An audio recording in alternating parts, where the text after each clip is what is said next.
A philosopher died of starvation in England in 1943, not in a concentration camp, but in a hospital bed, because she refused to eat more than the French workers living under Nazi occupation. Her name was Simone Weil. This is a story about what happens when philosophy stops being thought and becomes flesh. Two questions will haunt what follows. First, what makes a conviction so absolute that it demands not just the mind, but the body unto death? Second, where exactly does the line fall between solidarity and self-annihilation?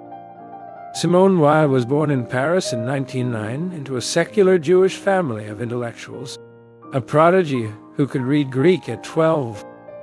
Her brother André would become one of the century's greatest mathematicians. She felt even then the weight of her own inadequacy.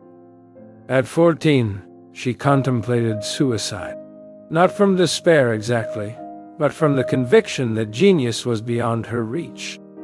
What saved her was not consolation, but a realization that truth might be accessible even to those without genius, through attention. She entered the École Normale Supérieure in 1928, where she studied under the philosopher Alain Dutt. Her classmates called her the categorical imperative in skirts. She refused to heat her room in winter. Why should she have warmth when the unemployed did not? After graduating first in her class, she took a teaching position. But something gnawed at her, the distance between thinking about labor and laboring.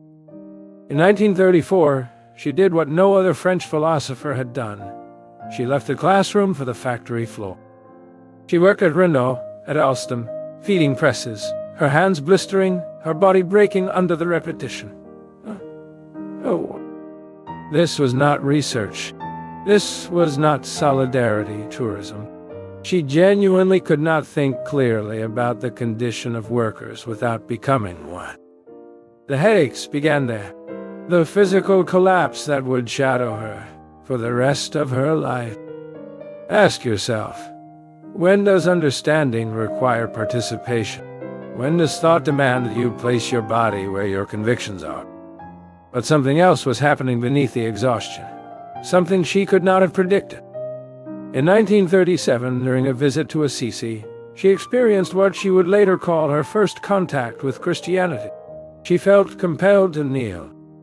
The following year, at the Abbey of Solesmes during Holy Week, suffering from blinding headaches, she listened to Gregorian chant. It was there that she understood. Pain, when attended to completely, when not fled from, opens a door. She wrote, absolutely unmixed attention is prayer. Not petition, not bargaining, not even hope, just the complete orientation of consciousness toward what is real. Attention, she came to believe, was not just a method of knowing, it was the rarest and purest form of generosity. To look at another human being without agenda, without trying to fix or use or understand them. Just to look, this was love. But what if everything in the modern world, distraction, entertainment, ideology, even most of what we call thought, exists to prevent exactly this? In 1936, the Spanish Civil War began. Weil, who had never fired a gun, joined an anarchist militia on the Republican side. Her tenure lasted weeks. She stepped in a pot of boiling oil and was sent home, half blind and burned. But she had seen enough, the ease with which good men became executioners when they believed their cause was just. Consider, what does it do to you when you discover that you, too, could kill, not in madness, but in moral certainty? When Germany invaded France in 1940, Weil fled south with her family, the Vichy regime's anti-Jewish laws left them no choice. In Marseille, in exile, she worked on what would become Waiting for God and the Need for Roots. But she could not stay. In 1942, her family escaped to the United States. She went to London instead. She wanted to join the Free French forces. She proposed a plan for a frontline nursing corps that would go where the fighting was most brutal. They thought she was mad. They gave her bureaucratic work instead. She wrote position papers on the reconstruction of France after liberation. And she stopped eating. Not entirely. She rationed herself to what she believed French civilians were receiving under occupation. No more. Her friends begged her to eat. Her colleagues tried to reason with her. She refused. Why should she eat well in London while those she loved starved in France? What right did exile confer to survival? This is where the question becomes unbearable. Is this solidarity, or is this something else? A need to suffer that has outgrown its justification. To understand what was happening to her, we need to enter the architecture of her thoughts. 3 concepts anchor everything: attention, affliction, and decreation. We have already spoken of attention. Affliction, malheur, is something darker. Affliction is not mere suffering. It is suffering that degrades, that makes the sufferer contemptible, even to themselves. It is the slave's condition, the unemployed workers, the refugees, the condition of those whom society has agreed to unseat. Why believe that to truly attend to the afflicted, you must make yourself vulnerable to affliction, not from a distance? But here is the trap. If you succeed, if you genuinely make yourself afflicted, you become invisible too. Who will attend to you? This brings us to Decreation. Weil wrote, "We have to descend, to go downward. It is grace itself which makes this void." No, Decreation is not destruction.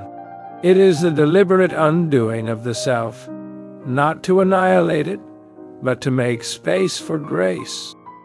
She wrote, "Grace fills empty spaces, but it can only enter where there is a void to receive it, and it is grace itself which makes this void."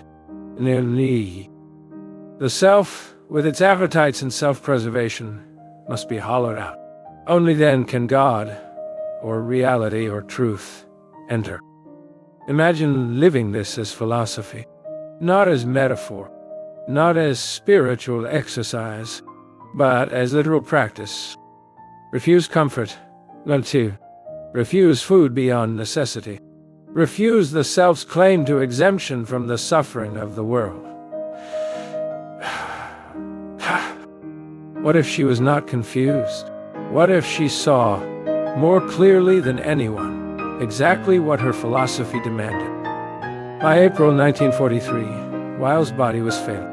She was admitted to Middlesex Hospital with tuberculosis and malnutrition.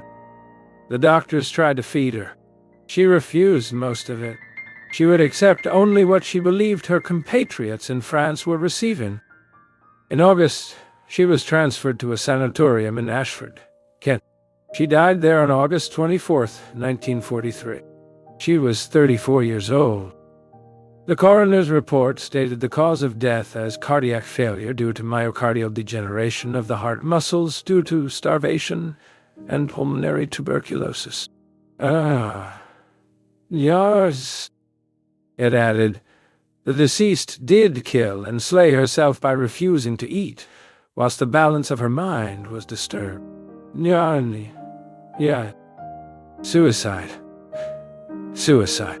That was the word the state used.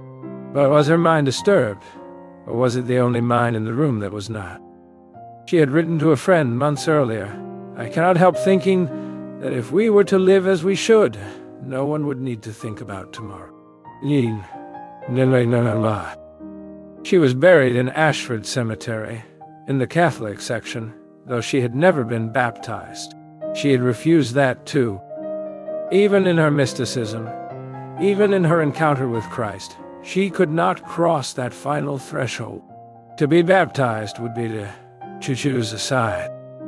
and she believed that the unbaptized, the outsiders, those who loved God without the comfort of belonging, they had a mission: to stand at the edge, to refuse the consolation of certainty, to love God from a distance that aches. Let us return to the two questions we began with. First, what makes a conviction so absolute that it demands not just the mind but the body unto death? For while philosophy was never a game of concepts, it was a form of attention that, followed to its end, required the whole person.